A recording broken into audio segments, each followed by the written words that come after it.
How do we know if the current longevity science actually works or not? Well, Dr. John Scharffenberg is a 100-year-old doctor who created and followed his protocol for his entire life. I have outlived my two brothers. They're already passed away. So over the next 7 days, I'm going to follow his diet, routine, and share my results. To live a longer life, Dr. Scharffenberg recommends avoiding these 5 sins. Tobacco, alcohol, inactivity, no exercise, overweight, and then they said too much meat and sugar. A healthy weight in BMI is anywhere between 18.5 and 22.5. I'm realizing my BMI is a tad too high to be in that healthy range. I also eat a lot of meat and I like honey with fruits, which is technically sugars. So cutting all of the foods I love is going to be a challenge. It's day 1 and first thing that came to mind was I was hungry. Dr. Scharffenberg has 2 rules once it comes to his diet. So eat at the proper time a variety, non-processed foods in quantities for ideal weight.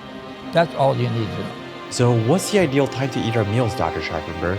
Well, I eat breakfast about 6:30 in the morning, and then lunch comes 12:31, and then I don't eat anymore. So right now I'm prepping my breakfast. Dr. Scharffenberg has 5 rules once it comes to his choice of food. First, be vegetarian. Second, get linoleic acid and alpha-linoleic acid in your diet. Third, high fiber and potassium to prevent hypertension. Fourth, avoid processed foods. And last, cut your sodium intake in half to maximize calcium absorption. So to be vegetarian, our foods are going to come from fruits, vegetables, and nuts. So for our breakfast, we have a bowl of hemp seeds, chia seeds, and flax seeds for our alpha-linoleic acid, and macadamia nuts, walnuts, Brazil nuts, and a bit of dark chocolate for some omega-3s and polyphenols. Blueberries, pomegranates, and some cherries for antioxidant. I usually drizzle some honey here, but we're not going to do that for this week. This is actually the same food as Brian Johnson's Nutty Putty minus processed ingredients that he uses. Honestly, it was really delicious. Okay, so we just finished our meal and I was about to drink my water until I realized something very interesting Dr. Scharffenberg mentioned. We should be drinking water. Not at mealtime, but between meals. And I think the reason why he said that is because drinking water with meals dilutes stomach acid and digestive enzymes, making it difficult for our body to digest food. So we have about 5 hours till lunch, so I'm going to be sipping on my water every 30 minutes while working. Alright, we're back in the kitchen. I was about to pop in my beef patties, but we're going vegetarian this week. So instead we have broccoli and cauliflower. Also for lunch, I wanted to focus on getting my linoleic acids. Soybean, a quart, yeah. That will give you your linoleic acid. So we're going to make ourselves a miso tofu soup. I'm going to be honest here, I don't know what's more sad, this meal or the fact that it's going to be my last meal. While I was finishing my meal, I realized I completely neglected something crucial when in reality it should have been the first thing I did in the morning. Dr. Scharffenberg says, for every hour you exercise, you will live 3 hours longer. If you are obese, but you exercise every day, you will live longer than the person whose normal weight who doesn't exercise. That's all I needed to hear, and I decided to go on a 17-mile run. We're gonna finish strong. It's kind of a scary feeling because even if I stop, I'm still miles away from home. Either way, if I stop, I'll have to walk back, so might as well just finish strong. But, oh my God, I'm dying. However, it was only after this run that I learned this. I hate to tell anybody that, but you know, if you get too much exercise, you decrease your life expectancy same way.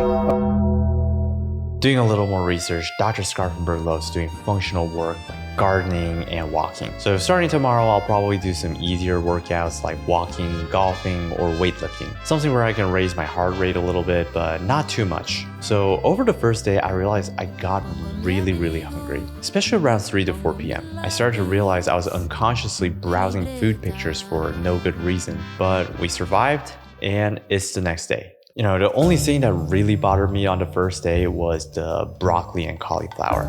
It did not taste delightful. So today I'm going to try and make it into a soup, which I hope it tastes better. We're going to blend broccoli and some cauliflower. Wow, this is actually delicious. Also, I started making myself mango ice cream. It's frozen mango in a food processor, but technically Dr. Scharffenberg loves mangoes. While I was enjoying my food, I was watching some Dr. Scharffenberg interviews and he caught my attention when he said there was one factor that everybody was neglecting.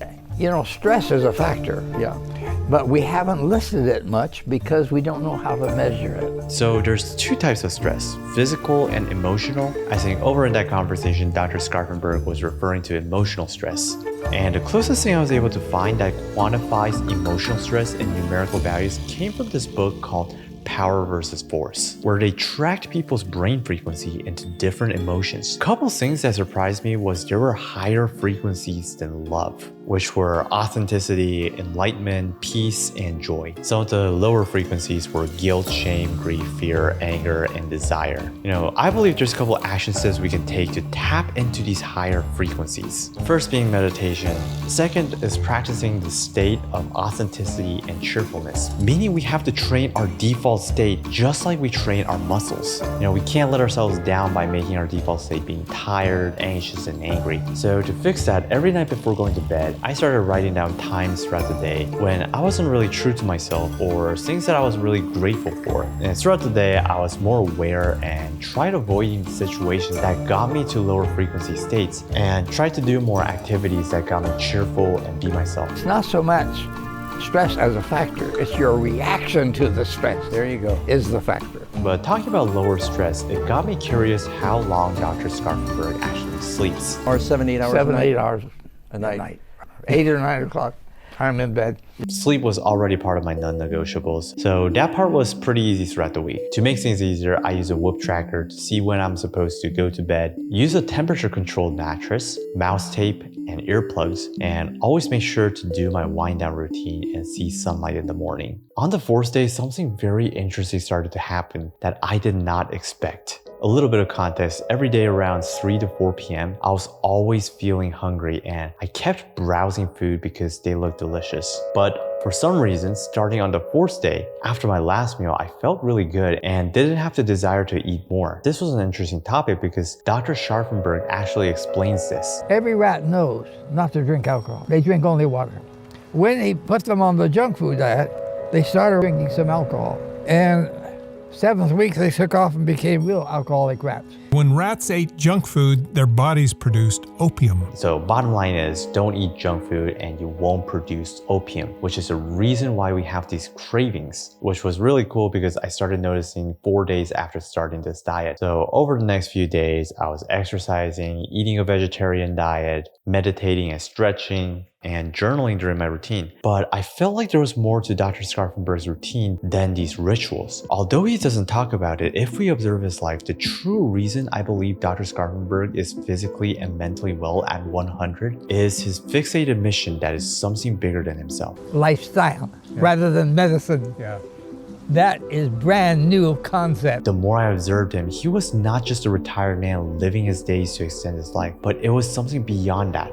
Observing his daily inputs, it looked like his days were filled with constant learning, communicating with friends and family, and creating ways to share his wisdom to the general public. Now, something I'd like you to see, I'm trying to make it attractive. Oh, that's pretty. How do you like that? Yeah, that's a very pretty graphic. Did you guys just see what the doctor did here? He's not just learning nutrition, but also adapting to the world we live today. Even learning things like design, using technology to adapt. That is amazing. And it got me to reflect, am I staying too complacent instead of going out there to learn and apply new things? Meaning learning is not going to be a thing you do in school, but a constant journey till the end of your life. Now, after following the 7 days, there were 3 things I disagreed with Dr. Scharffenberg's routine. We should get 2 essential fatty acids here, the blue and the green. The blue is linoleic acid. That's in most plant fats. While I agree with Dr. Scharffenberg's information, I disagree on plant oils because the plant oil undergoes 4 cycles of pressure and heat. This process turns the oil back, so factories deodorize and bleach the plant oils, making them very unhealthy.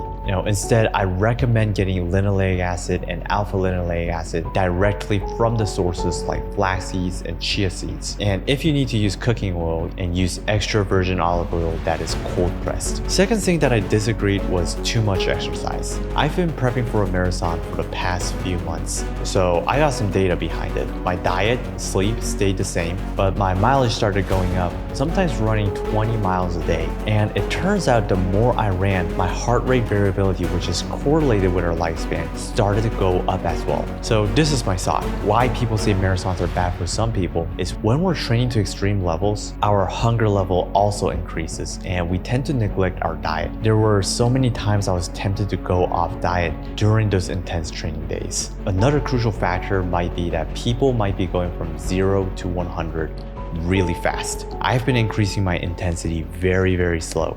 Not going 1 mile a day to all of a sudden 20 miles a day. And I think that is what Dr. Scharffenberg is referring to when he says too much exercise is bad. So personally, if you want to follow what I do and test it if it works or not, I monitor my heart rate and go by percentage. 70% of the time I'm in zone 2, 25% of the time I'm in zone 4, 5% of the time I go all out, and the data has been showing improvements. Another part that I disagreed was that meat is bad. And this is why. I believe a lot of studies on meat have been very skewed because when we eat meat, we're not getting data from just the meat itself. Think about it, when we eat steak, we're most likely eating the buttery bread, potatoes, a lot of plant-based oils, and end up consuming a lot of sodium, not the meat itself.